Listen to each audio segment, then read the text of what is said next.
Salam sejahtera bagi kita semua. Kami dari kelompok 4 akan mempresentasikan hasil Applied Learning Project kami yang berjudul analisis hasil negosiasi pemerintah Indonesia dengan pemerintah Amerika Serikat mengenai FDI.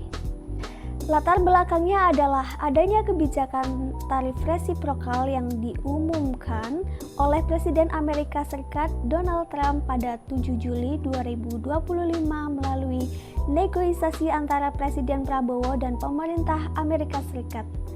Tarif ekspor Indonesia berhasil turun dari 32% menjadi 19%.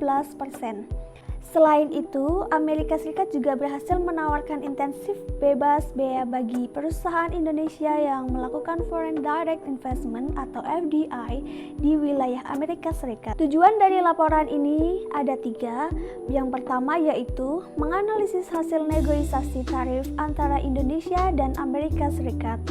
Kedua, menjelaskan alasan dibalik dorongan FDI oleh pemerintah Amerika Serikat. Yang ketiga, mengidentifikasi manfaat FDI bagi perekonomian Indonesia. Dari hasil analisis, penurunan tarif dari 32% menjadi 19% memberikan keuntungan kompetitif bagi Indonesia. Kesepakatan ini juga mencerminkan prinsip reciprocity atau timbal balik sesuai dengan GATT or WTO. Di sisi lain, kebijakan FDI yang ditawarkan Amerika Serikat didasari strategi tarif jumping, yaitu upaya menarik perusahaan asing agar berinvestasi langsung di Amerika Serikat untuk menghindari hambatan tarif. FDI ini memberi manfaat dua arah. Amerika Serikat mendapatkan lapang kerja dan modal asing, sementara Indonesia memperoleh transfer teknologi dan meningkatkan daya saing industri. Menurut studi Amatiti dan kolega tahun 2019, tarif tinggi dapat meningkatkan harga impor dan menurunkan kesejahteraan konsumen. Oleh karena itu, penurunan tarif membantu menurunkan beban ekspor Indonesia serta menjaga daya saing di pasar Amerika. Berdasarkan teori Bagwell dan Strager, kebijakan timbal balik menciptakan perdagangan yang lebih adil, sehingga negosiasi ini mencerminkan keseimbangan kepentingan ekonomi dua negara. Konsep tarif jumping dijelaskan oleh Mota dan Norman, di mana hambatan perdagangan justru mendorong perusahaan asing membangun pabrik di negara tujuan.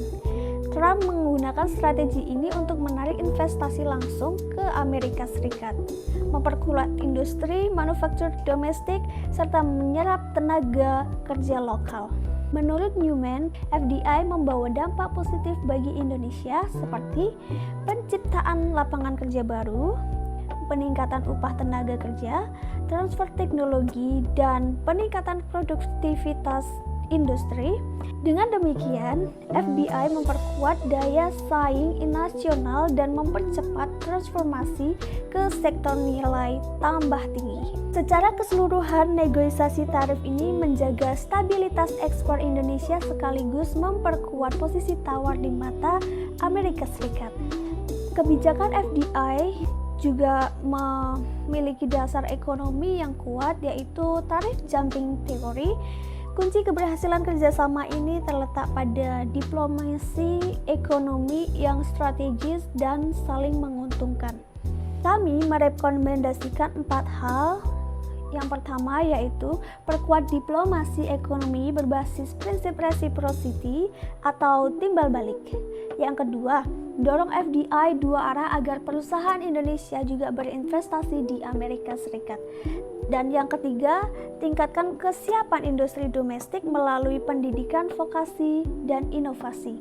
Yang keempat, pastikan kebijakan investasi memberi manfaat jangka panjang bagi tenaga kerja, ekspor, dan rantai pasok lokal. Sebagai penutup, kami menekankan pentingnya sinergi antara kebijakan perdagangan investasi dengan diplomasi ekonomi yang cerdas. Indonesia dapat menjaga akses pasar ekspor sekaligus memperkuat industri nasional. Fokus ke depan adalah menciptakan keseimbangan berkelanjutan dan daya saing global. Terima kasih atas perhatiannya.